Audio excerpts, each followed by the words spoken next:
Baseball at the Barroom. On Monday nights, get ready for the Friendly Confines Extra Innings. It's 30 minutes, it's clever, it's concise, and it's all Cubs coverage. That's followed by a killer White Sox show, South Burbs Hitmen. Then on Thursday afternoon, it's Cubs and Sox opinions and analysis with Crosstown Crosstalk. Baseball at the Barroom. Join us live and or on demand.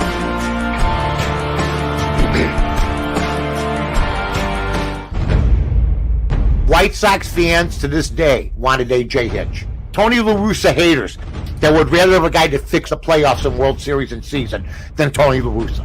And I have a huge problem with that. I do. Don't go preaching about, okay, he drank and this and that, and he shouldn't have done this, he shouldn't have done that. You guys wanted A.J. Hinch, and you're going to talk to me about Tony La Russa.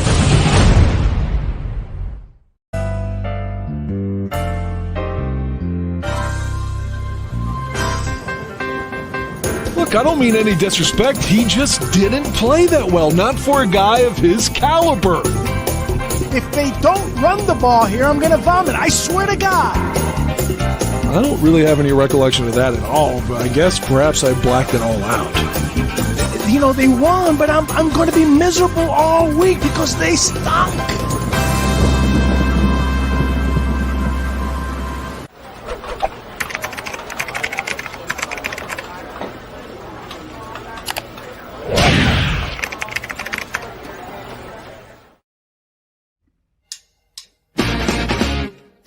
Hey everybody, it's Aldo Gandhi, and I just want to let you know really quickly that our swag shop is reopened. DeepDishTees.com is where you go, and that's tees with T-E-E-S. Clever name, guys. They're the new home of our merchandise. You can get t-shirts, you can get caps, you can get coffee mugs, you can get hoodies, you can get all sorts of good stuff, and you'll help out the bar room with the purchase.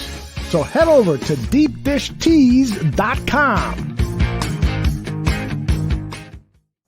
Hey, this is David Kaplan from the Cap J Hood Show on ESPN 1000 and NBC Sports Chicago.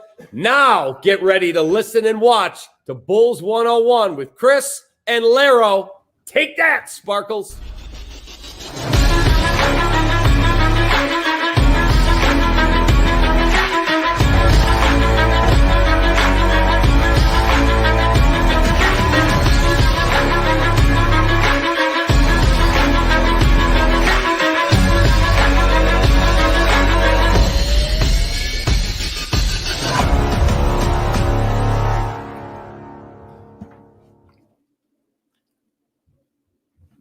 What's up, Bulls fans? My name is Chris Amundsen. I'm here with my guy, Lero Golden. We're listening to Bulls 101.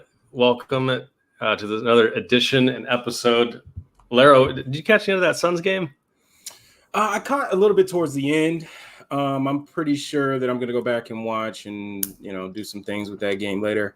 But, looking at the score, it kind of threw me off. I mean, I wasn't expecting it to be under 100 points.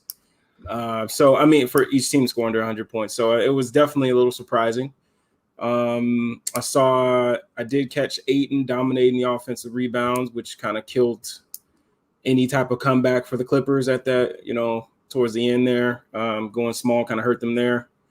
Man, it's tough, man. Down 3-1.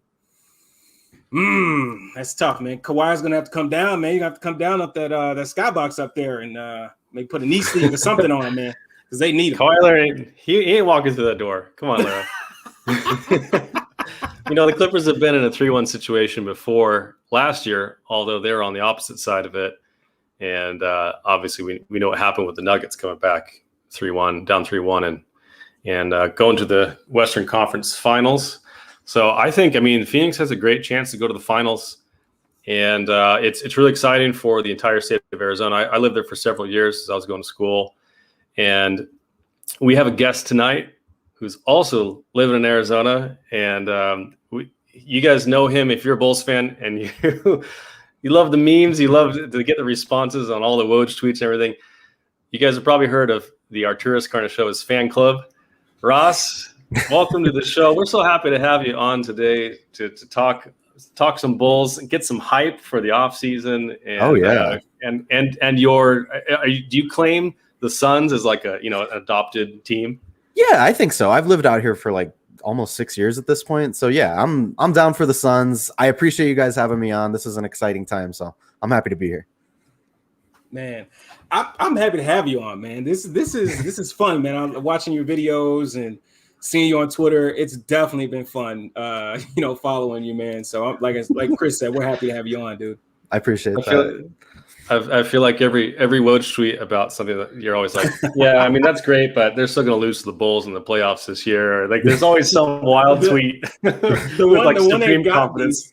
The one that got me recently is the KD and Scotty, going back and forth, and he put an edited version of KD in a Bulls jersey. He's like, "Hey, why don't you come shut him up? Come be his Bull and shut him up." That was hilarious. And Katie's on Twitter all day. He saw that. I know he saw that, and I know for a fact. No doubt. That's hilarious. Yeah, and hey, KD, if you want, you really want to shut Scottie Pippen up, get your number, put up in the rafters. I'm just saying. Maybe he just needed to see himself in the jersey. He sees it in the jersey. He's like, all right, well, now that I've seen it, that's what I want to do. It's also funny that there was a picture going around of KD in a Tony Kukoc uniform as well. I was like, about that last shot that Scotty decided not to go in the game for. Yeah, I mean, the man's trying to sell some bourbon, I'll tell you that. And I'm not sure if his comments are the after effects of that bourbon or if he's just trying to generate some hype. But either way, it's working. I'll tell you that. Yeah, I know he's trying to sell that book too. But honestly, I don't know if I'm going to buy it. I don't think there's anything I want to read about it, man. Honestly, I mean, so that's how I feel about it. Yeah, I mean, I saw some tweets that were like, was MJ wrong in The Last Dance? I mean, he never told a lie, It's like, what do I need to hear from Scotty's point of view? I think MJ kind of said it all. Yeah, no doubt. Yeah, I'm sure there's sure to be something, but I think even if you don't buy it, someone will read it, someone will tweet about it, and the saga will continue. But what an amazing run for the Bulls, in the 90s. Our current Bulls, however, have had a little bit of bad luck this week. As I'm sure you know, Ross, you've had a couple of different videos on this, but we were really hoping and praying to do in the prayer circle for the chance to move up to the top 4 in the draft. We almost got bamboozled by the way that they held up the sign. That's mad about that. I know, man. But it said in the fine print at the bottom there is conveyed by the Chicago Bulls. So we did lose out on the pick, which means we do get to keep our 2022 first round pick. If the one had not conveyed this year, those protections would have gone 1 through 3 on the pick next year, and then on down. So we still owe the 2023 pick, but the same kind of thing happens for that one. If it moves up in the top 4, it moves to the next draft over. So, it's a tough draft to lose out on the top 4 for sure. I mean, there's some great prospects: Cade Cunningham, Mobley, Suggs, Jalen Green. There's a lot of good guys there. We saw the Toronto Raptors move up in the top 4. They were just a couple games worse than us. I think we could have been in that spot. Alero, is that hurting your heart here? Am I just punching the dagger in? Man, it's like you just, oh God, man, just we beat them too. High wave just hits me right in my chest, man. It's just, I don't know, man. That sucked, man. Seeing them hop, and then with all these C-Red Fred prophecies, 7th pick, the 7th this, 7th that, and the 7th. Oh, moved up to top 4, huh? Yeah, man. But I think a lot of fans are down on it. Obviously, it sucks to not move into the top 4 with and especially to see the Cavs who've been there freaking every year move in the top 3. You're like, really, really, basketball gods, like the Cavs? Come on. But a lot of people have found themselves kind of revisiting the Nikola Vucevic trade and whether it was the right thing. And I know Fred was on Twitter saying, hey, now that we know it's the 8th pick that went to the Magic, would you still do that trade today? And I wanted to get your thoughts. I know you had a video on this, but I wanted to get your thoughts, Ross, about what you thought of the trade at the time and whether these results have changed your opinion or have swayed it since then. Yeah, absolutely. I mean, at the time, I was super hyped. You guys saw it. I think we were all hyped getting another all-star. We're all in on Zach LaVine. We're trying to make the playoffs. We're not developing talent. We're trying to win now. So the results of the season and we could diagnose all the reasons that the season went wrong. Zach going out with COVID, Troy Brown Jr. getting hurt, all that stuff. I would still do the trade today. Knowing it's the 8th overall pick, I would still do the trade. I know this draft is super deep, but when you have the chance to get an all-star in his prime, coming off his best season as a pro so far, I'm all for it. And I think that we're tired of, like Fred says, the 7th pick every year. We're tired of developing the talent year after year after. Like, how good will this guy be in 2-3 years? Vucevic is in his prime. We know how good he is. We know how good Zach LaVine is. So I'm still holding out faith that this is the core for a playoff run. So I'd still do the trade. Long story short, I'd do the trade. Yeah, no, I am in total agreement with you, and I chose to wear this shirt today. Shout out All Around Design. You know what I mean? I'm feeling good, man. I'm feeling good about Vooch, man. Yes, it does suck that we didn't get in the top 4. No doubt about that. But we still have a second all-star. I mean, one of the biggest things coming into the season was trying to make Zach happy and show him that we are trying to build towards a winning team and playoff contending.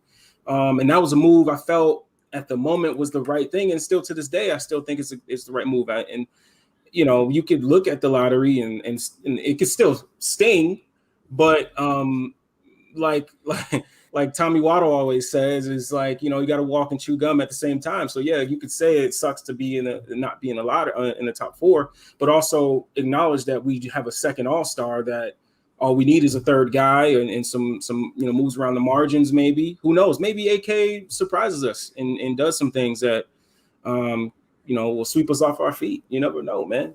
So but I'm in a good situation in terms of like how I feel about them going forward, in terms of having two all-stars, 2 guys that I really think will fit well together. You can do plenty, different things with those 2 guys. And obviously the growth of Pat is so huge. If Pat can come back and be the guy that AK thinks he can be, and that would be very huge for this team organization going forward. And it may make us forget about that top 4 pick. So who knows, man? Yeah. So Larry, I think you bring up a good point here, which is, I mean, I agree with you guys that in a vacuum, if you look at the assets we traded for Vooch, as Ross, you said, it's an all-star in his prime. I mean, is he a top 5 type all-star? No, but like he worked really, really well with Zach LaVine. We saw that pick and pop game, the high-low action that they've been running in the few games that they had together. I think there's a high ceiling for them offensively. And if they can put the right pieces around him, I think it can be a successful playoff team. And, who knows how deep they can go. I think the real issue with the trade is not the trade itself, but the fact that we've been in the lottery for 4 years straight, and we have really, really not a lot to show for it. I mean, I'm high on Pat. I think he can be a great 2-way player in the league, and I think he might have star potential. But right now, I mean, he's 19 years old. He's the second youngest rookie in the draft this last year. So it's a lot to put on his shoulders to just say, hey, go out and produce next year. I think we all expect a big jump from him, and I know he does. But it's a lot to put on him when you got, Wendell Carter, who went out in the trade, and Lauri Markkanen and Kobe White, who we really haven't seen a whole lot of growth. A lot of them have been very stagnant since their rookie seasons. Kobe's younger, but now he's got that shoulder injury, and he's going to spend the whole off-season rehabbing instead of working on his game, which is unfortunate. Obviously, we wish him the best, but I think that the difference between a team like us and like the Suns, for example, the Suns who went out and got that second all-star in Chris Paul, is they got Mikal Bridges, they got DeAndre Ayton, they picked up Cameron Payne off the scrap heap and turned him into a productive player. Their player development has been so positive.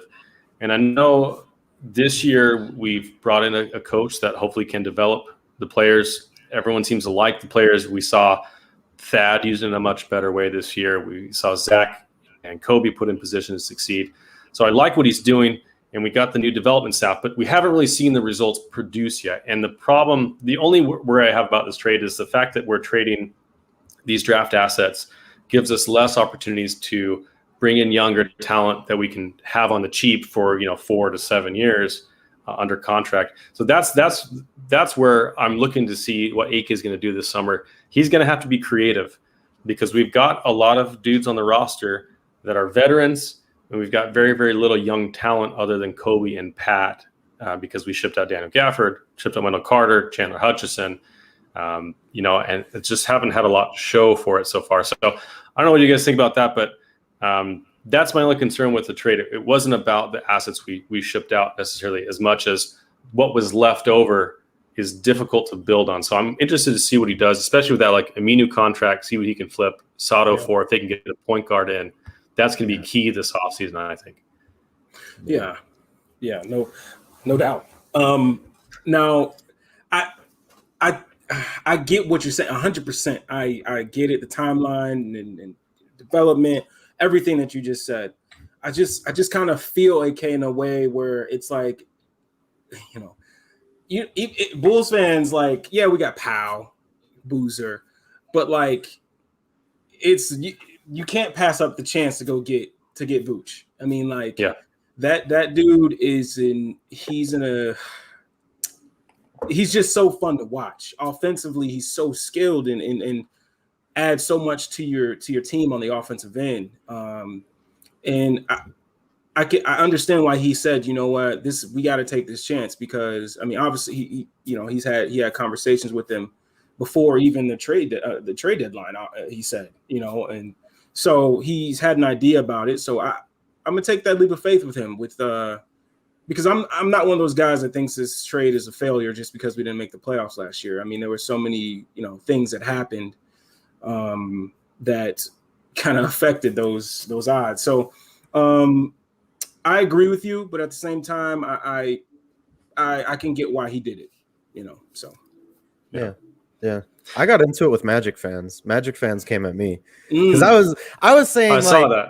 Yeah, I was saying like, all right, we traded these picks. They got, what was it, the 8th and I forget what the other pick they ended up with.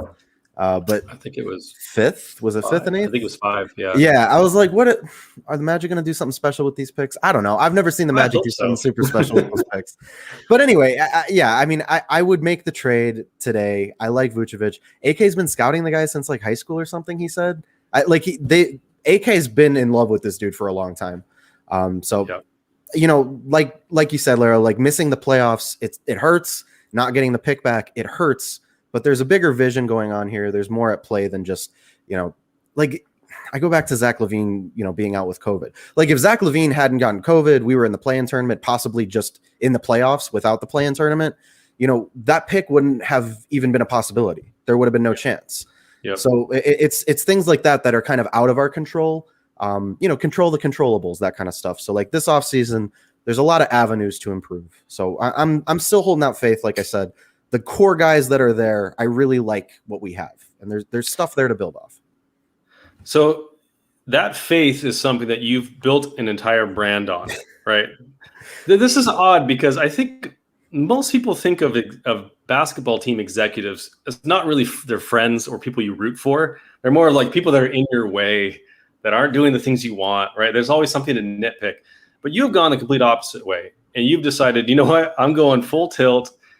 Artūras Retrust is the name of your like brand. So what? Now, did this start as a meme, or like what was your motivation to start this, and why did why do you trust in AK? So I mean, going back to the beginning of it, man, it was all Garpax and the stink of that, of like, holy shit, Reinsdorf is actually letting us do a thing. Like we're able to do something different than what we've been doing the last 2 decades. Like that was the whole vibe of it at the beginning, was like, wow, this is new. I love this team, but it's been hard to root for them lately. And we're finally doing something that I feel like I can get behind and I can root for. And it kind of like, it started as a joke, and then it kind of felt more serious as like, okay, we're firing Boylan, we're hiring Donovan, we're drafting Patrick. Like it started to be like, okay, like this actually feels real. It's not just a joke. Like we're making actual improvements for the squad. And at this point, it's just it's taken on a life of its own. It's hard to describe. But I'm a big fan of the guy because I trust his vision. Obviously what he did with the Nuggets speaks for itself, and having a proven basketball executive in Chicago, it's a total different change of pace. Of like you were saying with Boozer and Pau Gasol, it's like, this is not your parents' Garpax team. This is a new generation in Chicago. There is a new vibe, a new energy around this team. And I think a part of that, has been shown on social media. People are excited for the team again. People are hyped. People want to see this team be in the playoffs again. And I'm not going to take credit for it, but I've definitely been a part of it. And I'm very blessed that we have such a strong community on social media. Bulls fans are awesome. They are crazy and they are awesome, and I love them. And I will spend every day hanging out with them as I can for the rest of my life, because we are having so much fun lately. Hopefully the fun continues. Yeah.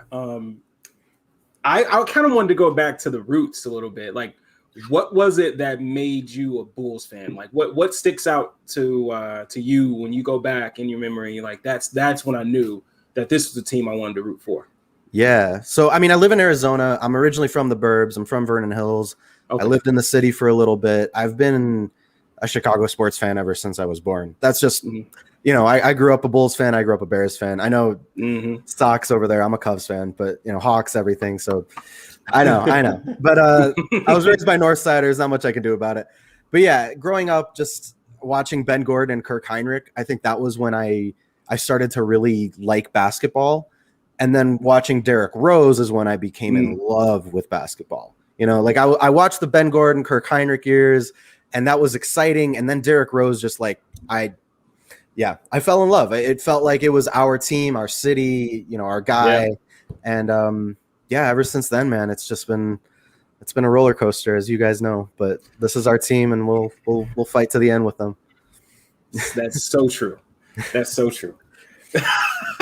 Like, it's funny. Like, for me, it's so funny.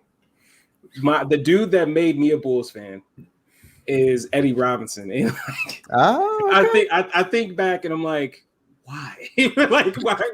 And I think it was more so like, I don't know, it was the swag on the court, and then swagger. And once we got Captain Kirk bought in, that was my guy at Kansas. And then obviously when D Rose, because I followed D Rose when he was in high school too. So yeah, getting him was just like it accelerated like everything about me in terms of having a Bulls fan. So I feel you 100%, man, 100%. Yeah. You guys, I know I've said this on the show before, but the person that made me a Bulls fan is Jimmer Fredette. So I got nothing on you guys. Are you joking? Is that serious? Jimmer? So I was a big Jimmer fan because I went to school at the same time as he was blowing it up. And then he got drafted by the Kings, obviously, which is where players go to die. And so he ended up getting traded midseason to the Bulls. This was after Derrick Rose went down, after Lil Deng got traded. Yeah. And I watched that team hoping to see some Jimmer minutes. Did not see a lot of Jimmer minutes for sure, but I saw a lot of Taj Gibson, a lot of Joakim Noah, and I fell in love with the team. I fell in love with their heart and hustle. Like, I mean, I know it's like the Stacey King phrase, but I just love the way that they played basketball and how hard I always root for the underdog, and they were like the ultimate underdog team after losing two of their best players. No one believed in them. And obviously they made it into the playoffs, and I haven't been able to put them down since. But I've basically only known heartbreak as a Bulls fan because I've been a fan since 2014. Not a lot of great things have happened then. So I think you're right, Ross, that this is one of the most exciting times, at least in my fandom, that I've experienced so far is, wow, Garpax is out. They're making changes. Very, very different change of pace in the way Artūras handles things. He's very, very quiet, but he's aggressive. He knows what he wants. He goes out and gets it. And so from a cap standpoint, and I know Laro and I have gone over this with Stefano and some others, the things don't look really exciting. Yeah. Yes, Santiago. Yes, you have a much better reason. I'm telling you, I always root for the underdog. So, hey, Fredette's like a god in China right now. So I'm just saying, it's true. He's doing just fine for himself. And if anyone has a Jimmer Fredette Bulls jersey, please let me know. I will buy it off you. I will buy it. I got off my train of thought. But if you look at this offseason, there's not a lot of optimism. We definitely need a point guard. We need some wing help. We may need a backup big if Tice walks. And Lowry's probably going to walk too. It's difficult to see if we're going to get trade for him. But I have this I have this optimism that I've never had before. I never had optimism in Garpax doing anything when they're in a corner. Right. But with Artūras, I'm like, he's got to have something up his sleeve. Right. He's got to have something going on that I'm going to be impressed or surprised about this summer. And that's a feeling that I've never had before as a Bulls fan. And I think you've managed to capture that feeling. And I'm not sure if you've monetized it necessarily yet, but you're moving towards that, and you're channeling the energy of the Bulls fans. So, it's really exciting to see, and that's why we want to have you on in the first place. It's just because it's such an exciting thing to see a bunch of people follow you because of that AK energy and the memes and the responses. So let's see. I know there's some comments here I wanted to address. Simonovic, is he a replacement for Lowry? Sakati Thompson says that. So I know you've had a video breakdown of it. Laro and I talked about it last week. Had a film breakdown on our show last week. I think there's some high potential there. He has a very similar skill set to Lowry. But he can put on. I feel like he has a wider skill set than Lowry, but maybe not as good at the one thing that Lowry was really good at, which was obviously shooting. Yeah, I would agree. I think the interesting thing with Simonovic versus like Lowry as a comparison, Lowry is strong, but for no reason. Like he's buff and he's built, but like he doesn't do anything with it. And like Simonovic, he's lanky and he's long, and he's fine with that. Like I think he's good playing that role, and he's a good shooter. He's got a lot of potential as a passer. Defense, we'll see. But that's the funny thing when I make the comparison between Lowry. It's like Simonovic, I think, can have a higher potential offensively if he just doesn't focus on whatever Lowry was focusing on in the offseason for no reason. Like, if you're not going to bulk up and become a post presence, don't bulk up. There's no point for it. You don't need to do it. So I think Simonovic has high potential as a nice bench scoring piece. And we'll see, maybe, I don't know. He found Jokic in the second round. I don't know.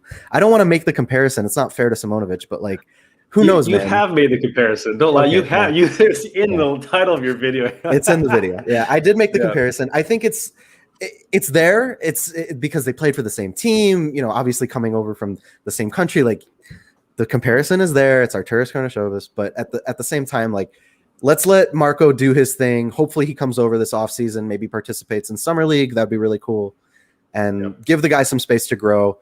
I'm very excited for his potential. Yeah, I totally agree on a lot of the fronts you said. His ability on offense he's gonna be fun. I think just with how Billy likes to run his offense, it's like more of a free flowing offense. Like I think Marco is gonna come in and fit right in. I mean, he can handle the ball, dribble handoffs, catch and shoot. He's got some potential as a movement shooter. Like you said, he's got some potential as a passer. Like he rebounds really well for his, he's really like lanky, like you said, and he uses it with rebounds. He doesn't let the ball come down. He goes and gets it, right. And he's fun on offense. Defensively, you're right. Like I watched about 9 games of him, and I was watching more today.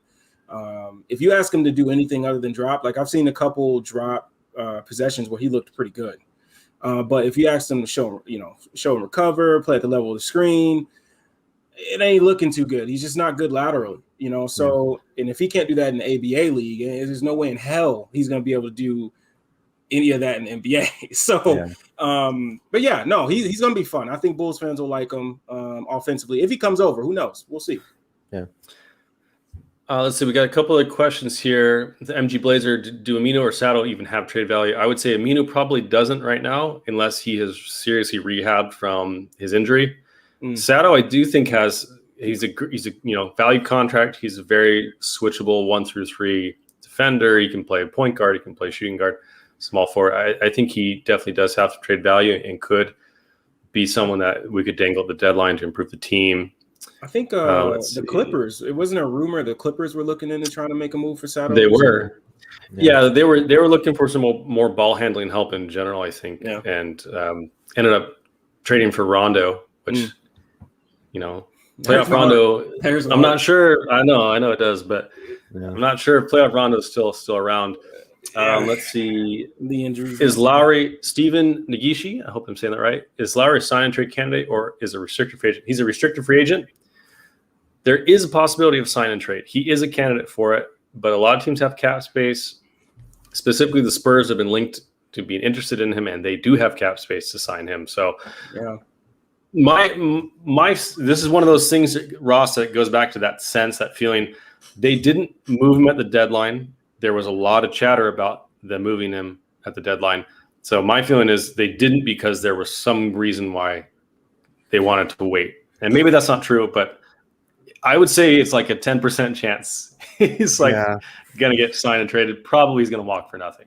Yeah, I remember like 2 days before the draft, or for the trade deadline, pardon, I was listening to Casey Johnson, and he was talking about how like Laurie has this trade value and Wendell Carter Jr. doesn't have any trade value. And then, well, Laurie didn't get traded and Wendell Carter Jr. did. And I was like, okay, so maybe we don't know at all what's going on behind the scenes.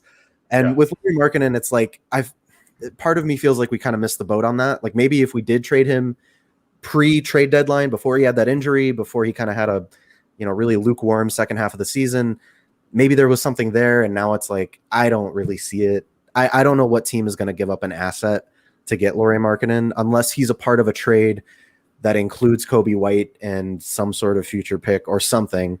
I just don't see it. So you're probably right. He might end up walking for nothing.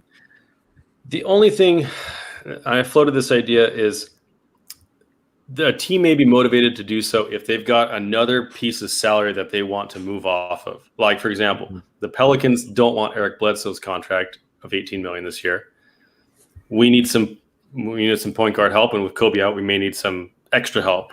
And so if there was an opportunity to sign Lonzo and bring, Bledsoe's contract, that may be something that could work. But I agree, it's really a low chance that it's going to happen. I think that ship has sailed, but we'll see. We'll see. Yeah. Let's see. Do we think Big Ricky 34 says, do we think that trying Pat at the 5 could work at times this season? I think he's got the body to play small ball 5 and small ball. I think it's too much to ask of him early on, but I think absolutely down the road he'll be able to hold up. He's been a good secondary rim protector in college, and he's definitely got the defensive instincts and size and movement to be able to do so. But I know Larry could probably speak more on that, but I think he could down the line. I would not ask him to do it this season much at all, if at all. Yeah. No, there's no like in the future, of course. But I mean, the dude is he's got to learn some other things first. I mean, before we move him to the 5 and ask him to, be in the drop. He's not played in drop. He's not played at the level of the screen. Like, we can't ask him to do any of that stuff yet. He has to learn how to do these other things first. But he is a candidate, I think, to be a small ball 5, just like Scotty Barnes is coming out this year. I think they're very similar in terms of, size and the skill set that they can bring. So I think has some of that coming up, and then we'll see. He needs to play some more 4, first of all. Like we got to get him off of the perimeter until he's comfortable playing in interior. But that's another thing. That's another reason I think we might not keep Tice is we need to make space for.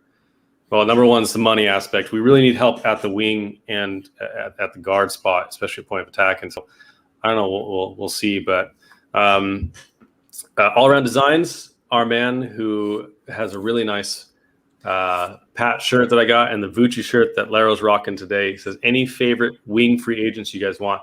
So we went over this. We had an episode with Stefan No a few weeks ago. Where we talked about all the wing free agents. There's actually quite a bit of discount or like buy low candidates, like Justice Winslow, for example. Cam Reddish may be available. There's older guys like Mo Harkless. Yeah. There's actually some decent ones. Our guy Reggie Bullock. Yep. THT, Taylor Horton Tucker out of Lakers is going to be a restricted free agent. So there's definitely opportunity there, I think. But if you want to get a more in-depth thing, I would suggest go listen to an episode with Stefan Noah that we had a few weeks ago. We really went into a lot of depth there. Thanks you guys for your questions. We'll get back to your questions. I do want to say we want to test Ross on really, you claim to be the biggest Artūras Karnišovas fan in Bulls Nation. So I wanted to ask you a few trivia questions about AK and see really how much you know about him. And so we'll see. I'll be very impressed if you get them all. But we'll start with a simple one. What country was AK born in? He's from Lithuania, from Lietuva. I don't know if I'm pronouncing that right. I would not know enough to correct you, so we'll give it to you. All right. What month was Artūras born in? His birthday wasn't that long ago. Is it April? Yes, it is. Okay, all right. A Taurus like myself, I'm not sure if people are into that kind of stuff. I'm not, but I'm just saying. Okay, Artūras Karnišovas was a famed European basketball player. He led the Lithuanian team to 2 bronze medals in the Olympics. Do you remember what years? It was consecutive years. That'll help you a little bit.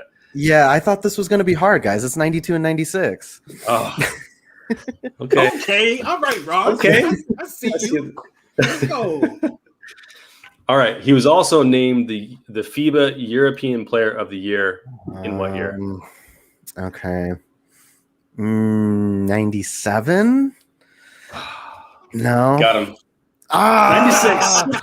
Damn. So The same year he led got the bronze medal. That was a good one. All right. I think you'll know this one.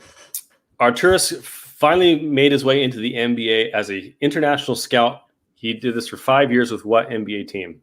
With the Rockets. Houston Rockets. Yeah. That's correct. All right, last one. This one might be tough. Okay. How many sons does AK have, besides all 3 of us, obviously? Right. And all of Bulls Nation. All Bulls Nation has adopted sons. At least 2. I'm going to say 2. It is 3 sons. At least 2. So I'll give you half points. So I'll give you halves on number 4 and 6. So yeah, I'll give you 5 out of 6 points. That's pretty impressive. I'll take it. I'll take it.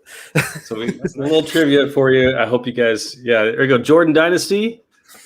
What's up? An AK fan club we trust. Appreciate you. All right. Any other AK knowledge you want to drop on us that people might not know?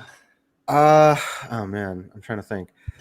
He was in the documentary The Other Dream Team. He's a part of the documentary from the 92 team that played against the Dream Team at the Olympics.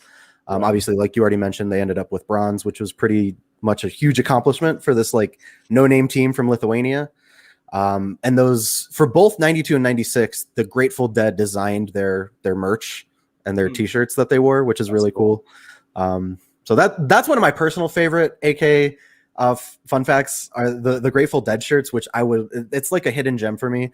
I really want to get one of those shirts one day. Go check those out if you haven't checked them out before. They're really cool. Wow. Yeah. Search up like Grateful Dead Lithuania Olympics. It'll come up. Man. I did not know that before. So I mean, I do not claim to be an AK, the leader of the AK fan club, but that's not me cool. either. Yeah, but that is pretty cool though. That's a pretty cool nugget you just dropped. I didn't know anything about that. Yeah. Man, Jordan Dynasty is actually our boy Salim, man. I think that's Salim. Oh, is he? He's sneaking in our chat? I think he's on Twitter doing the Periscope deal. I think. Okay, I was gonna say, is he trying to create some burner accounts and increase his number one fandom in our chat here? Just dropping. I mean, we already got Bears Barroom. They got 1, 2, 3, 4 different. Every time they type something, it comes up 4 times. They're milking the burners, man. The Barroom network for us, dude. Yeah, Logan Moyano says you're not a real AK fan. Hey man, he got 5 out of 6. I'll say. I mean, I'm impressed. Yeah, I mean, if he knew the names and ages of the sons, that would worry me a little bit. Actually. Yeah, no, that's too far. That was one of my fears of like being a Stan account, which Stan accounts we people are Stan accounts and they take it too far sometimes. I don't want to take it too far. I'm a fan of his work, not necessarily of trying to creep on the guy. Well, let me ask you this then. What's been your favorite AK moment or move so far in this? He's been there now just over a year. Yeah. So if you want to talk just moment, like condensed moment, not necessarily a move, just like a thing he did. Him right in the draft lottery when the Bulls moved up, it was before the pick was even announced what pick we got, just knowing that we had moved up. He had a really funny reaction. And that was one of my favorite moments of like, oh shit, this guy's a real person. Like he's very private. He's a very, he keeps things pretty close to the vest, as you guys know, especially with his personal life.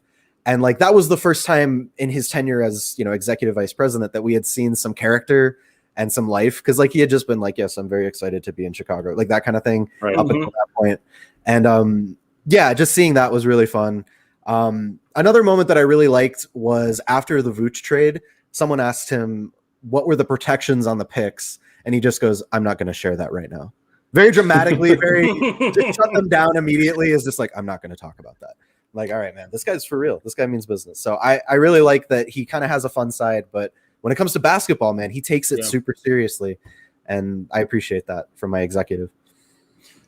I just, one of the things I love about him is just that respect that he has on the European side of things. Like, obviously he has respect here as well, but just like hearing some of the stories like about him, like there's not one gym he hasn't been in, like over there. And it's like, I love that, man, because you got to be a basketball nut not to, you know, like, I love everything about the dude, and I want him to be successful. And obviously there's probably some people that are like praying for his downfall just so they can continue to bag on, you know, but I love what he's doing. He's aggressive. He keeps everything close to him. And that's something I respect, man. I love everything about the guy. He's a junkie. There's one more thing. I could talk about AK forever. I need to find out. I need someone who has an inside source to find out. This guy has a Jordan collection. Because if you go through the photos of him, like on the practice field or on the practice court, on the sideline with Mark Eversley, like he's wearing a different pair of Jordans in like every photo. I know this guy has a collection. We need to see it. We need to learn more about this because he is obviously a sneakerhead. I know it. I wonder if it's specifically just for Jordan because he, you know, played against him on the Dream Team. Yeah. I wonder if he just the highlights. Santiago Cordoba, he got another question for you. He says, "What coach did AK or what college did AK play for?" Oh, he was at Seton Hall. Coach. Yeah, I don't know the coach. Yeah, I don't know the coach off the top of my head. Let's see. Laro. We might have to consult the Google for this one. Yeah, but might be, unless Santiago knows. Let's see. So he was Seton Hall 90s coach. Let's see. Ross is on it. George Blaney? PJ Carlissimo? It was probably Carlissimo. Yeah, that's good. I like that. I remember that came up with a reporter once. I can't remember who asked him. Maybe like Casey Johnson, but I remember they asked him about PJ Carlissimo. Yeah, and his relationship with him. So that makes sense. That's a good question. That's really good. What's AK's favorite movie? I don't know. We got to think of a good meme for that one.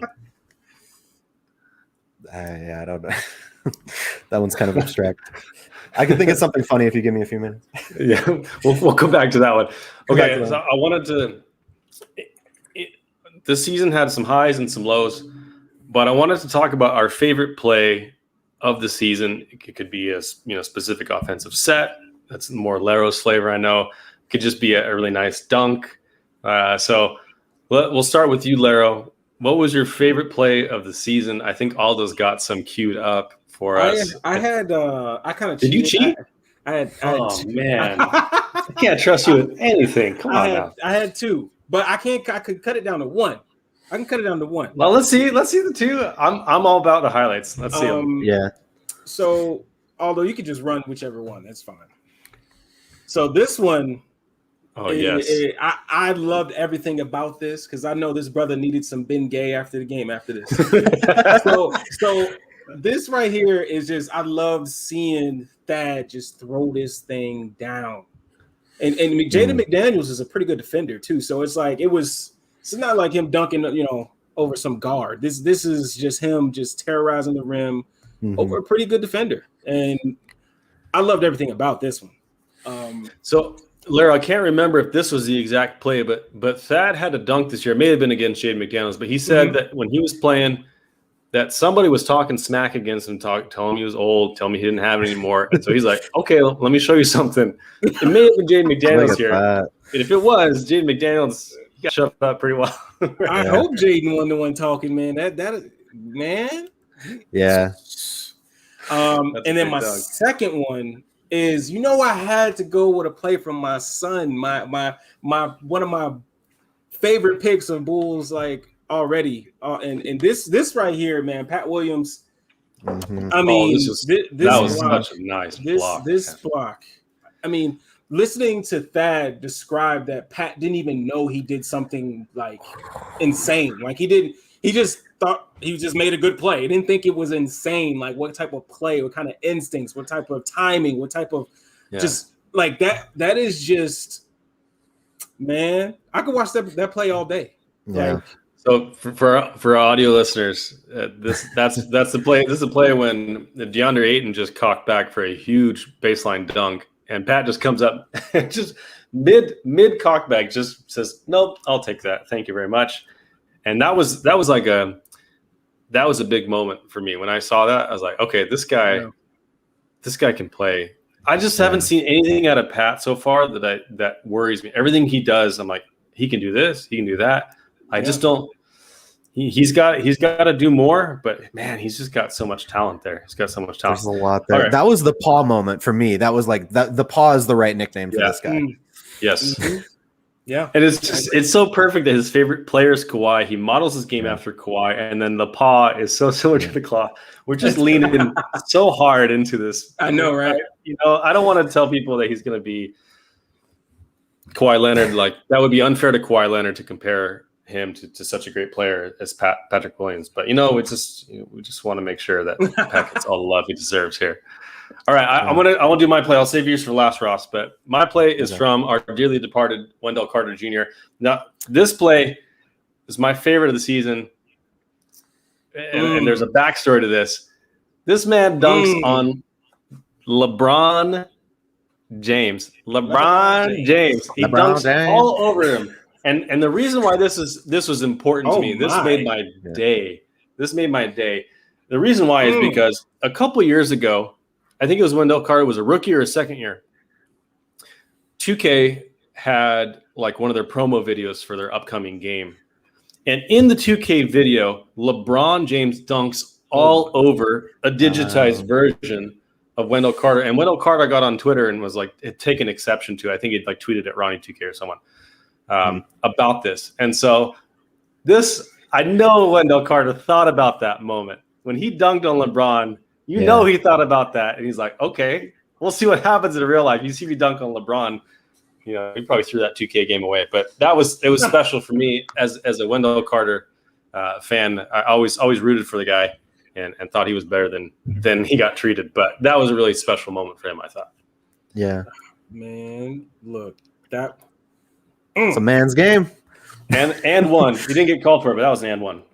Yeah. That brother continues to play with confidence. He's gonna be all right. He'll be fine. Yeah, he's gonna be playing for a long time. Yeah. All right, well, Ross, what you got for us? All right, so the Patrick Williams block was definitely like when you guys asked me for a favorite play, I was like, well, that was like the hype moment I remember. But there was a specific dunk against the Pacers in a stretch of games where it was right after the trade. We had that horrible losing streak. And then we went on a 3-game winning streak, and Zach did this against Kalen Martin. And it is just, I don't know, man. Like Zach LaVine dunks on everyone, but you jump. You don't jump. That's the thing, man. You got to know it. Zach LaVine, you get out of the way. You let him do his thing.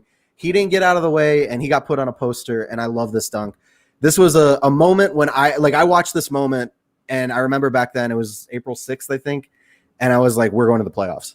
And then he got COVID and a bunch of crap.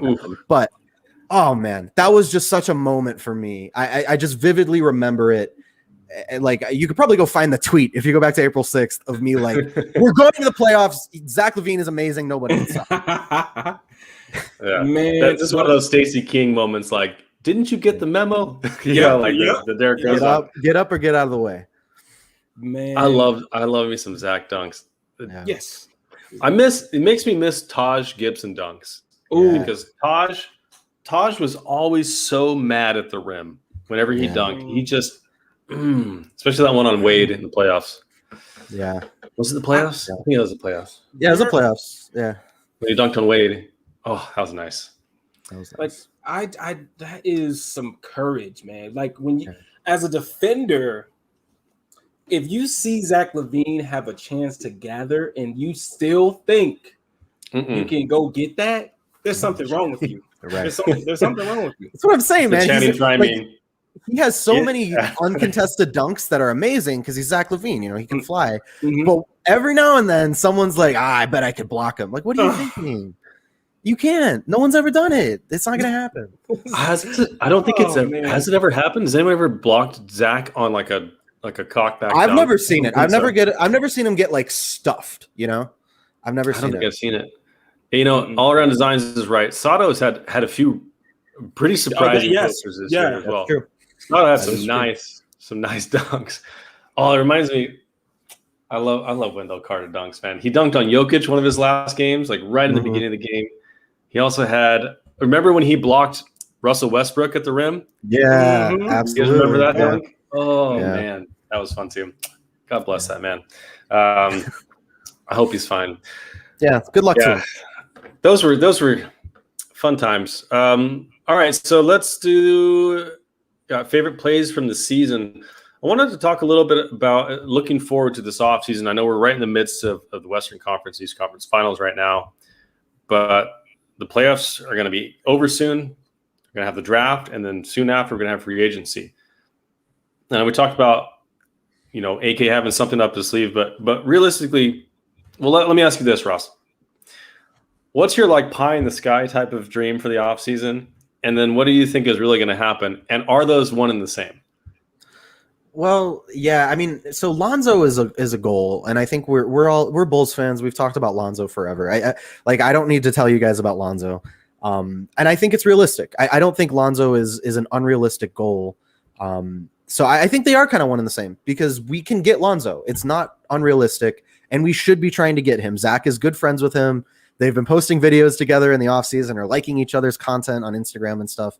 And part of, like Lero said earlier, part of what we're doing right now is convincing Zach LaVine to stay long term. Like there's kind of a courting going on this offseason of like we're serious about being a playoff team. You want to stay in Chicago. You don't want to go get recruited by your new Olympic buddies. You want to stay here and form something big. So Lonzo is my goal. Lonzo is realistic. If not Lonzo, someone like Spencer Dinwiddie, I'd be happy with.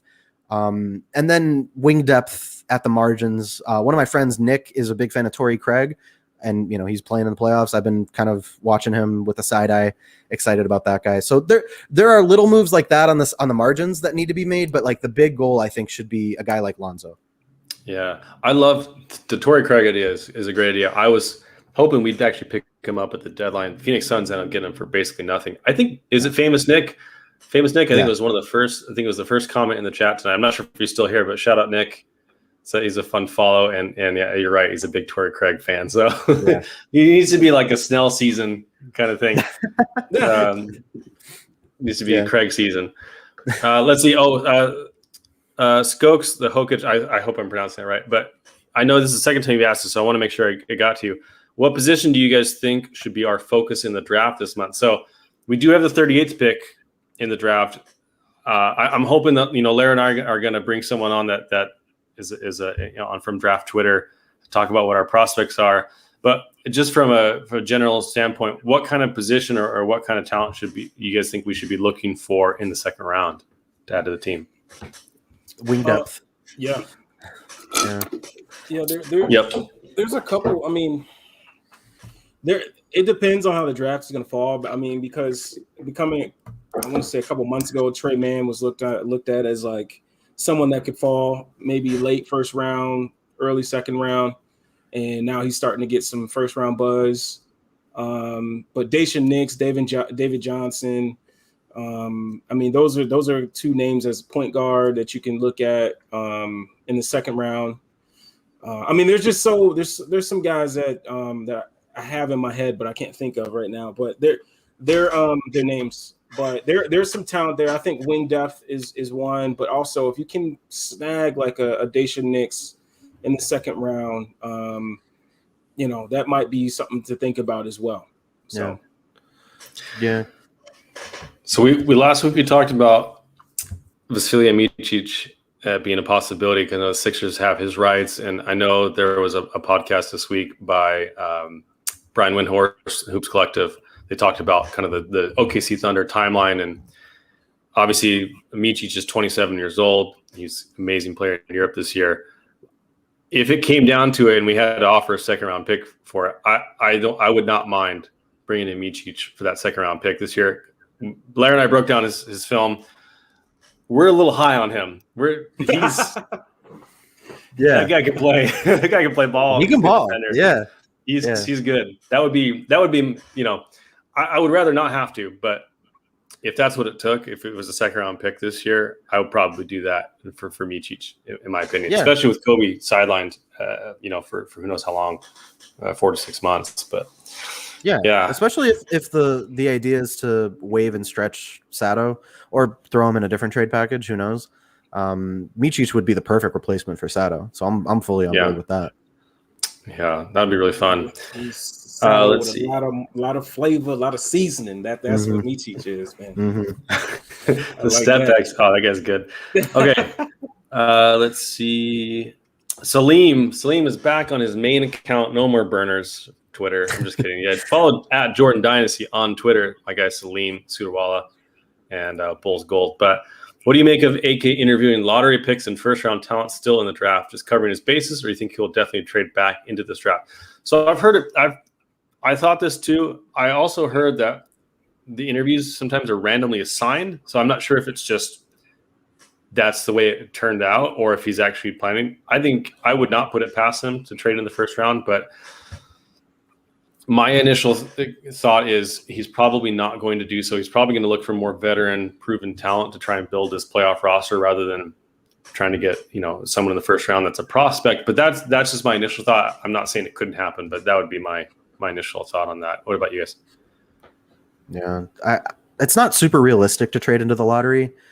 There's just not a lot we have to give up to do that. And like you said, we're looking more at veterans. We're kind of done with acquiring picks to develop talent. Like we really want to get guys who can play right now.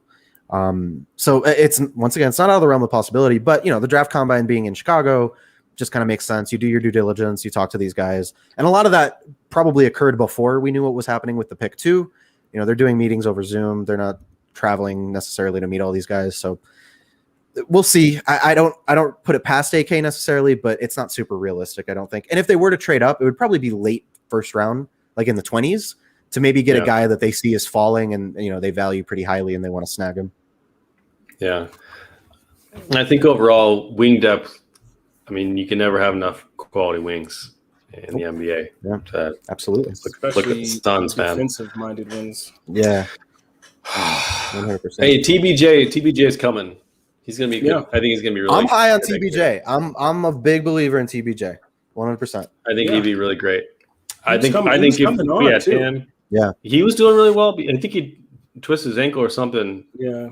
But he, if you watch that game he had against Kyrie, defending Kyrie, that was impressive to me. So no one can stay in front of Kyrie, but he asked for a role. Donovan gave him a role, and he performed the role. Yeah. So if he can, and he showed some ball handling skills in the bubble with Washington Wizards, and then obviously ended up out of the rotation. But I think he's got some skill, and he's on a cheap contract. I still think, even as well as Daniel Gafford has done in Washington, I still think the trade was worth it to get TBJ. I think it's a much higher position of need for the Bulls, and it's you can center position, especially backup center, is one of the easiest places to find value in the NBA. So wing is not. So I would definitely, all things being equal, I would take a prospect wing over prospect big. So I'm happy with him in that. But let's see. Stephen Ishii asks, and I don't know who this is, so Laro, you have to let me know. Johnny Hussein from UCLA. What do you think of him as a prospect? That going into March Madness, I didn't watch a lot of UCLA games, but being able to see him in the March Madness really showed that he's probably going to be able to have some scoring ability in the NBA.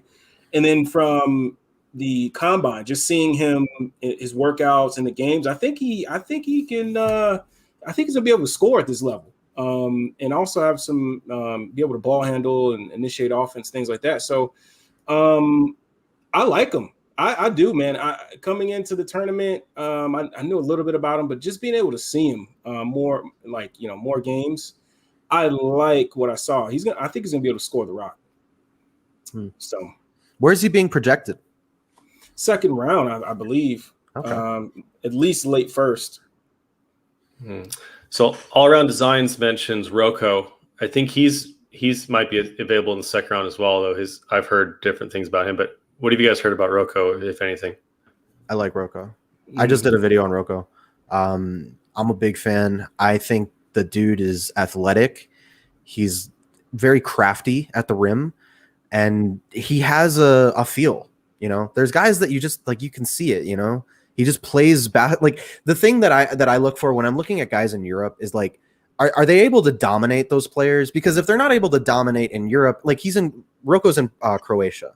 So like if you're in Croatia and you're not able to like look above and beyond all these other guys who are never going to sniff the NBA, that's a red flag.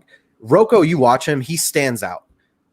He just stands out. You watch his tape. It's like some guys you watch on tape, like, all right, which number is this guy? Which one am I looking for? Like, who you're looking for. He loves to dunk too. Yeah. Like when the dude sniffs the rim, it's a dunk every single time. So he's going to be putting people on posters. Like I said, he's crafty. He plays defense. He's got a bag. I'm high on the guy. I really like him. I'd be really happy if we got him with our second round pick. Total. I agree. But man, like after watching him, because I was scouting Marco in one of the games I scouted Marco that he played against Chibona, which happens to have Rocco. So I just fell into like watching some games of Rocco, and I'm telling you, man, this dude, I wouldn't be surprised if a team took a chance on him in late lotto. I wouldn't be surprised at all. The dude is going to be able to do it all, man. He's just defensively, he's going to be really good. I think he's a dude. He's a dude. Yeah. Like shout out my boy Ev. He's a dude. Seriously. So he can play. His name's Rocco Prakshin, I think is how you pronounce it. It's a weird spelling. Yeah. I can't help you on this one. I'm really bad. Maybe I can. It's PrkaCin Prakshin. Yeah, that's definitely a Croatian name. Yeah. The missing seems like there's like a missing syllable, but I know a lot of Croatians that have those names. So yeah, he'd be a lot of fun. Let's see. Okay. Before I get to any other questions, I wanted to ask you guys. All right. Assuming we can't sign the person in free agency we want to sign, what are some trade scenarios you guys have looked at to try and bring a player in? And I would like to say the crazier and the more unrealistic, the better, because we're just trying to have fun here. We don't have any power to do anything. So what's your like pie in the sky trade, or what kind of trades are you guys thinking to get people here? KD wants to dunk on Scotty, so he demands a trade. What are we trading? Would we trade Thad in that situation? We got Thad, Sato. Yeah. Oh, there we go. That matches the salary. KD? Yeah. No, I'm saying, what do we have to do for the salary to make this legal? Would we trade Sato? I like Sato a lot. Sato's the non-starter. If you throw Sato in, sorry, can't get Kevin Durant. My bad. Apparently, Miami Heat are interested in trading Tyler Hero this offseason, which I think is hilarious. Yeah, I'm sure they are. Maybe they're trying to get Zach LaVine straight up for him. We'll see. They tried that before. Or like the Lakers are trying to get LaVine for Kuz straight up. Oh my goodness! Did you see that tweet? Yeah. The perspective I have on it, if you see a trade machine screenshot from Lakers Twitter, just ignore it. Just don't give it attention. And then they have the audacity to say, "Who says no?" They're tripping. They're tripping. So I called Zach LaVine Schrodinger's player because every other fan base thinks he is both not good enough to win with and exactly what they need to win. Exactly. It's like they will shit on him nonstop because they don't want him, and then the second that they need a player, they're like, "Oh, well, let's just get Zach LaVine for the cheap." No. Exactly. Or it's like, hey, I mean, he's not really worth that much. We'll just, we'll throw in something, but he's exactly Exactly what we need. It's the perfect player. Dude just had a historic, efficient scoring season. Let's get him on the cheap. Yeah, okay. Easy. Yeah. Well, he may leave next year. You never know. So let's sell him for 2 seconds and coos. Yeah. All right. Ben so Simmons in a second. we got some fun ideas. So All Around Designs had Ben Simmons. I know he's been in the trade rumors. I would love to have Ben Simmons here, but on the condition that it have to be next to Levine and Vooch. Right. If you trade Levine for him, no, thank you. No, thank you. I love Ben Simmons. He's a great player. I know, Laro, you're a big Ben Simmons guy, but he requires a very, very specific skill set around him to maximize his potential, which we have not seen in Philly, and would, I think, fit Vooch and Zach really, really, really well. We don't have a whole lot to trade for him, but that's why I said on Twitter the other day, you guys slander him all you want. Please tell people that he is the worst player in the world, because that just lowers his trade value and heightens the chance that we have to get him. And if you could get him for, as All Around Design says, Kobe, Lowry, Aminu, and a second, yes, please. Never going to happen, but yes, please. If they did that, I will go rent a U-Haul.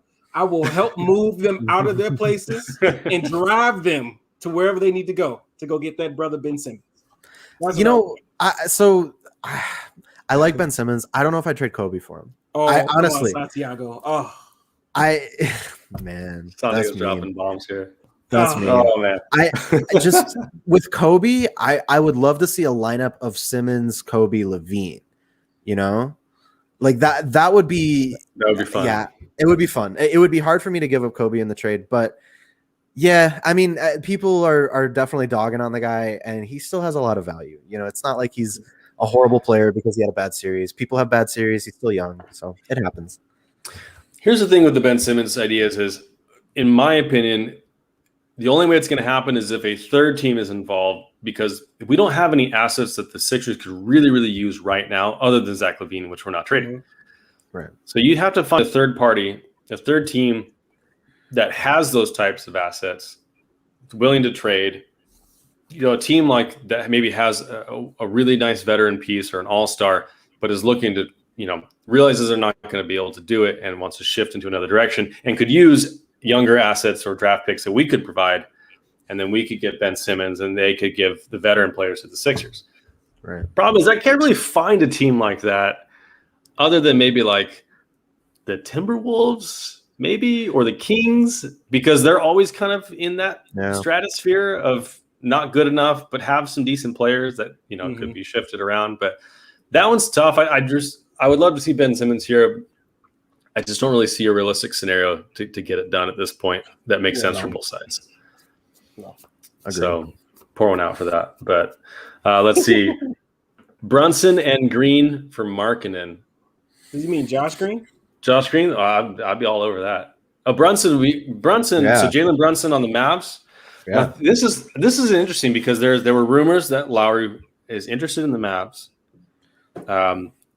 Obviously, the Mavs are interested in a cheaper version of anyone to get rid of Porzingis. Well, anybody? Porzingis. I mean, if you could get Porzingis light production at half the Porzingis price, if you could sign Lowry for $16 million, that's about half of what Porzingis is making. Maybe that's going to happen, but I would love to get Brunson on the team. Brunson would be a really great spot. He's from Chicago, and he's held it down at the backup point guard spot. We were talking about Reggie Jackson becoming like a superstar in the playoffs. But now here's the thing. Before you cringe, I see the cringing. Just saying, we need to find next year's Reggie Jackson, right? Because Reggie Jackson's about to get paid. Cameron Payne's about to get paid because of their performances, because of what they've done this season. Yeah. But we need to look for someone on the cheap that's had a down year, maybe is injured or just isn't on the right fit. If we can get in on trades, on the periphery of trades, bigger trades that are happening, and pick up guys, kind of like the Cavs did, picking up Jared Allen from the Nets in the James Harden trade, right? It was a periphery move, or getting Karis LeVert for the Pacers, right? That helped those teams and kind of got on cheap. Those are the types of moves I think AK's got to make this offseason to really maximize his talent and find those value deals. So that's kind of our map. Let's see what else we've got here. what assets do you trade? So Santiago, what assets do you trade to get back into the first round if a Pat Williams type falls to mid first? I think Ross, you kind of addressed that a little bit earlier. There's not realistically, it's not really there. I guess if someone is high on Laurie and maybe they want to do a sign and trade and get you that pick, but like the Warriors, I know that's been mentioned before. Like they have the 14th pick, I think, and maybe they want to try to get a guy like Laurie Markkinen because they're in win now mode too. I don't know. It's just not super realistic. I think if you really want to make a trade like that, like you want to get a draft prospect, you'd have to trade probably Laurie and Kobe and execute a sign and trade. Yeah. Oh, here's another one. Yeah, sorry. Go for it, Lara, before I do that. I'm not giving up on maybe trying to move for Malcolm Brogdon. I would love to have Malcolm Brogdon here. Yeah. But do you think that would be Mm-hmm. a place that Lowry would? Oh, wait, you're right. Oh, yeah, he ain't going to leave Rick. He ain't going to want to leave Rick. Yeah. Rick Carlisle's a good coach, man. And you give him Sabonis. Oh, yeah. And Detroit still got Turner too. Got Cade. Yeah. They do. They got Detroit Pistons just got Cade, and the Pacers just got Rick Carlisle this week. It is not a great day to be in the Central Division rivalry. It's been a little tough, but hey, someone from the Pacers, TJ McConnell. Yeah, I like TJ McConnell. I would be sad. Yeah, I would be sad if he was our big free agent signing this offseason because he's a backup point guard, but he's good. He's Ryan Arcidiacono on steroids for me. He's a ball of energy on defense. If you look at his shot chart, it's like blazing sun around the rim. Yeah, he's really crafty around the basket actually for his size, and he's a pesky defender. But I would agree, Ross. That would be a little bit disappointing. Although that said, when our only free agent signing this offseason was Garrett Temple, I was a little down on it. Not that nothing against Garrett Temple, but I was a little underwhelmed. Right. Turned out Garrett Temple was not only a great signing, but we needed him way too much this year. Yeah. So I'd like to not have to rely on a 35-year-old to play our perimeter defense. Yeah. But these are the types of guys, the guys that we're down on right now. Yeah. This is why the OKC Thunder keep making money. Because they're taking guys in, they're rehabbing them, they're getting first round picks on the way in and first round picks on the way out. These guys are brilliant. Yeah. I mean, they got to build a team someday. But So Sexton. So Steve Nagishi talks about there were some rumors about Colin Sexton, who had a really great season, but in my opinion, isn't necessarily. So what would he? I think Garland. So I'm sorry. Steven's question is: do you think they'll part with either Sexton or Garland, and would either help both? I think they're more likely to part with Sexton, if anybody. Yeah. Unfortunately, I think he is less useful than Garland would be to us. Yeah, you hit the nail on the head. Yeah. But, I mean, Sexton's good, but he's also a score first kind of he's in the same mold as Zach and Kobe, right? In my opinion. So it's an upgrade over Kobe, and that's about it. It doesn't do a lot for what we need. Would you put Patrick Williams in a package for Damian Lillard? Yes, thank you. Yes, next question. 100%. Yes. What are you talking about? I love Pat Williams, but yes, you absolutely, especially with the timeline we're on. Yeah, if it's Pat Williams and picks, you do it. You do it. A billion times out of a billion, you always do that. All around design. Londo TJ is my dream point guard rotation.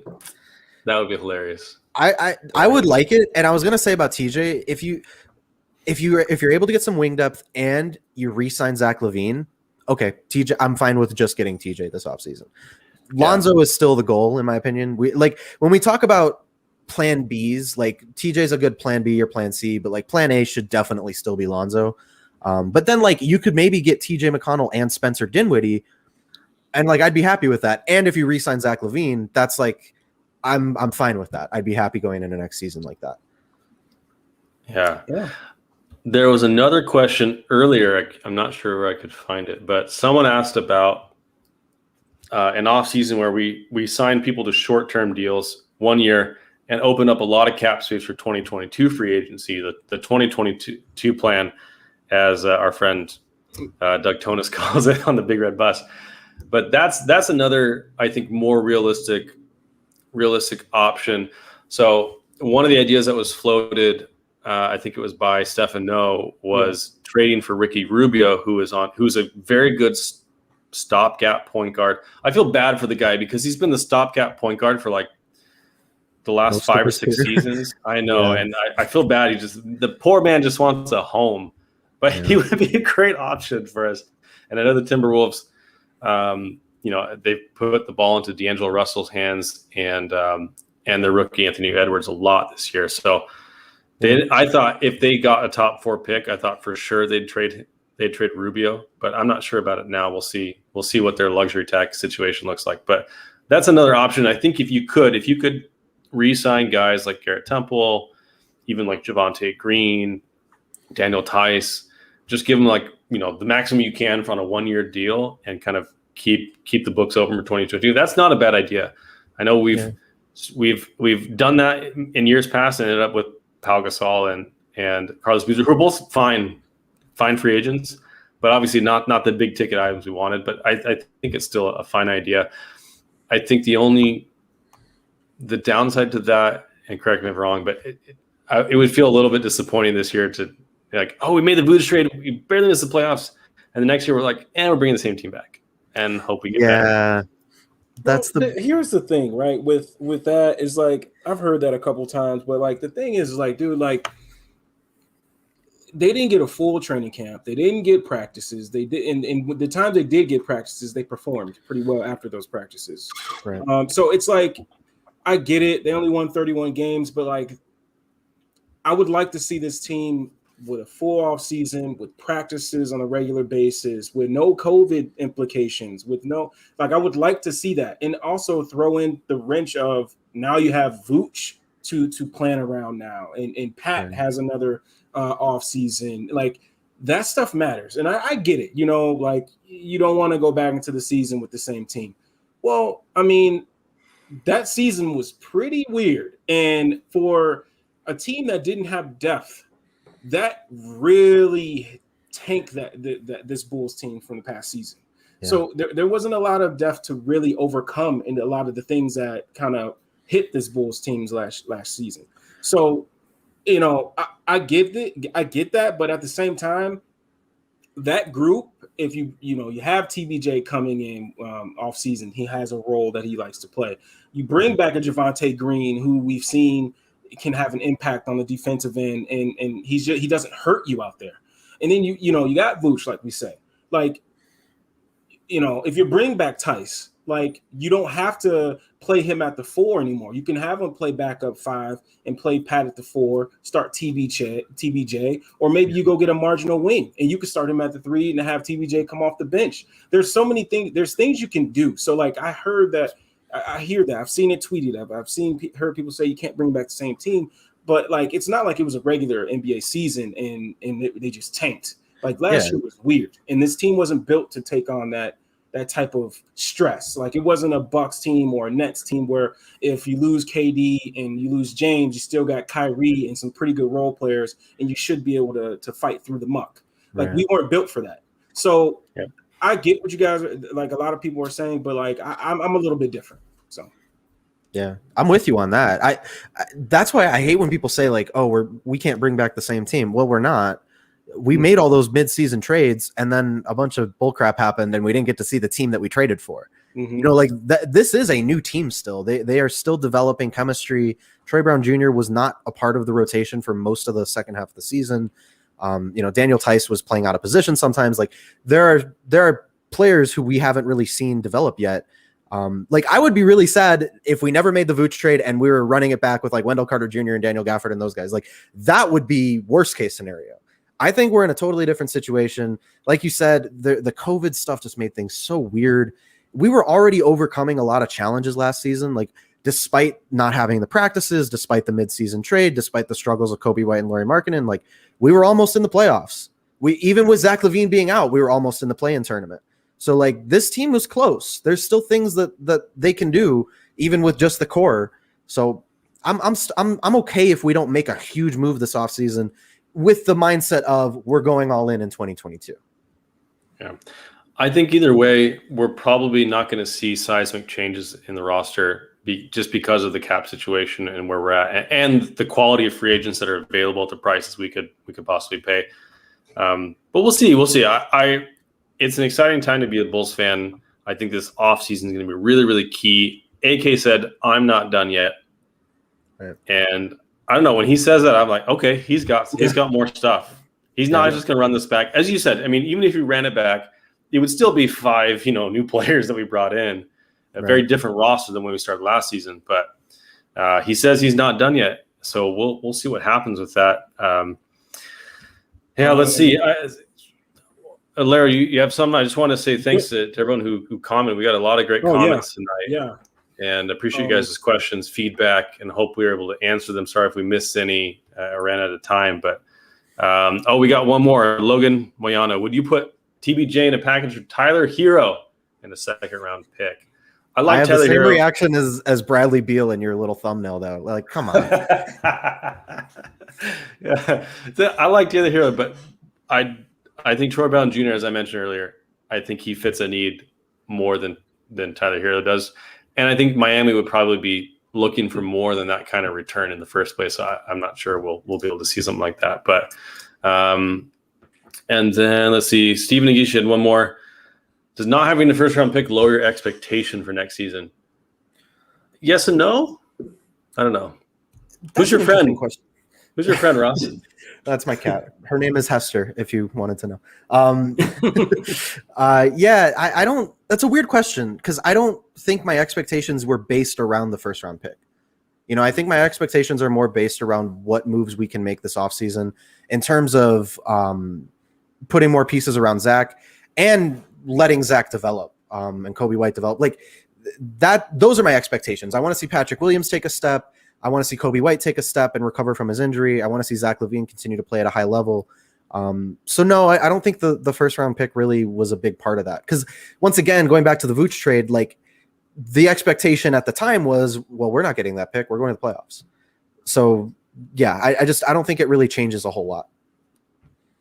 Yeah, I totally agree. And it doesn't lower my expectation. And it also doesn't make me think that the trade was a failure just because we didn't make the playoffs last season. I think I need to see some more.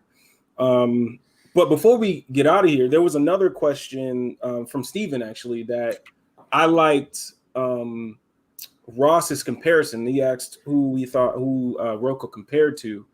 And I really like your comparison of Luol Deng. I think that's a really good comparison. I think a dude that can do it all, play really good defense. I really like that. That's a really good comparison. Yeah, gritty, kind of a slow 3-point shooter, but he's got the shot. It's still there. And like he's lanky, but he knows how to use his length. That was the thing I saw with Rocco, like at the rim. He contorts his body. He's got a little bit of acrobatic, layups to him. Yeah, I like the comparison of Luol Deng. I see it for sure. Yeah. All right, so we're gonna wrap up here. I did want to ask you one more question, completely unrelated. What is your most controversial food take? What's something that you tell people about food that people go, wait, what? You want me to start? Or do you even have any? Are you just? Oh, I got controversial food takes. You guys see me on Twitter all the time. We could do this for a while, actually. I think my biggest one is that ketchup is gross. People get really mad at me because I hate on ketchup. What? No. Okay. See, there we go. I say ketchup's a kid's condiment. I feel like people need to grow up. Try barbecue sauce. Try hot sauce. There's sauces out there, man. You don't have to keep using ketchup. We could be adults about it. This is hilarious. Lara's not gonna be able to sleep tonight on that basis alone. Man, that's amazing. I love this. I love me some ketchup. I'm sorry, brother. Hey, man, each his own. To each his own. You use your ketchup. I'm going barbecue sauce. We gotta ask Mark Schindler now about his ketchup. How he feels about ketchup now? We gotta have a whole episode with Mark about his food takes because they are wild. I don't know if you follow Mark Schindler on Twitter, but that kid wild in about some food takes. I'll say this about ketchup. Good fries don't need ketchup. If your fries need ketchup, it's because the fries suck. That doesn't mean that ketchup can't improve the fries, but if the fries need ketchup, the fries stink. Yeah, I don't know how controversial it is, I just but think that that's the truth. there's no meal that ketchup is better with than barbecue sauce or like hot sauce and barbecue sauce will always be a superior option depending on what you're eating. Is my take on it. I always thought Also, the funny Cane's one is was trash. ketchup on eggs. You guys know the ketchup on eggs? Oh. So here's the thing: you want does to that? make your eggs great. Salsa, put some Yes. salsa in the eggs. Okay. Hot sauce, salsa, Fantastic. Or absolutely. Tapatio. That sounds good. Tapatio, absolutely. Love it. 100%. Love it. I'm a honey mustard. Opinion Honey on mustard's Raising good. Cane's. Raising I Cane's. hate Cane's. I love, Cane's is trash. I love their bread, man. Their bread's so Okay, the good. bread's good. Well, their name is Raising Cane's Chicken Fingers, and their chicken fingers are trash. So make that make sense. I don't get that. It's like pulling I out like- Popeyes and sending out a chicken. Right. What are you gonna? Your chicken is carried by sauce, so it's just Raising Cane sauce. That's all it is. The chicken's just Oh, my there. goodness. It's the sauce that's the main attraction. The sauce is pretty good. And the bread. You know, you can always ask for extra bread. Swap out the coleslaw for the bread because the coleslaw. Coleslaw is one of the most disgusting things in the world. It's like cabbage and lettuce in mayo. Like, what are you doing with your life? Come on. Yeah. All right. No, I'm not a big coleslaw. You're right. We'll have to have you come on another time, and we'll just do a whole food takes episode because I know you got. Oh, I'd love to. You, I would you love started to. with a zinger, so I love it. The ketchup Ross, hurts, man. God. I know Laro's gonna not. I'm not sure if he's gonna recover. He might start unfollowing on Twitter as soon as we get off this. He don't need me. He got over 10,000. Hey, He's good. we got all Bulls fans out. We got Bulls Nation. We're hanging out. Hey Ross. So speaking of Twitter, let us know where everyone can find you, what you're working on, what you got upcoming, where you got a bunch of different platforms, as I said. Yeah. You kind of dipped your hand in a lot of pies at the same time. So where can we find your work? Yeah, absolutely. At Artūras Fan Club on all platforms, very easy to find. Make sure to check out arturasfanclub.com. We have a blog. I have a very talented group of writers who have been contributing to the blog, writing about Bulls content, NBA content in general, just a lot of stuff that's going on right now with the playoffs. And then obviously my YouTube channel, Artūras Fan Club. It's easy to find. But those are the things that I'm focused on right now. Like you said, I have a lot of different projects, but YouTube and the website are the ones that I want you guys to check out if you got the time. I appreciate it. Yeah. Well, we appreciate you. Your work is hilarious and fun and informative, and the takes are never ending. And it's as I said, it's capturing the essence of the energy of the Bulls fans that has long been missing. So we really appreciate you having you on the show, giving us your time on a Saturday night when I'm sure you got Twitch streams or something. You got other stuff. You got content to be pumping out. And you're We got videos. I got a video to make tomorrow, so you guys will see me on the timeline. I'll be there. You know where to find me. Awesome. There's a comment right now. Thoughts on the pack? What are your thoughts on the Packers, guys? What do you want me to say? I'm not a Packers fan. I'll say this. Hashtag I stand with Aaron. Aaron, Yeah. you sit as long as you need to get your point, Yeah. brother. Yeah. You get your point across. So, Yeah. He's a I great know Jeopardy Aldo agrees. host. I love him on Jeopardy. Want to see him for Yeah. years on Jeopardy. Keep There we doing go. that. all Yeah, day. I know Aldo agrees with this. So, you guys have a great Saturday night. Yeah, we appreciate you. There he goes. He's stepping in for a second. Thank you guys so much. If you guys like what we put out, like, subscribe, comment, retweet, let people know where they can find us, where they can find Ross. Well, we're a big Bulls Nation family. We really appreciate everything you guys put in, the content. We're all doing this for fun and because we like the Bulls and we want them to win. So thank you guys so much for tuning into Bulls 101. We'll talk to you guys later. Go check out Ross's stuff. Hit the music. Let's go.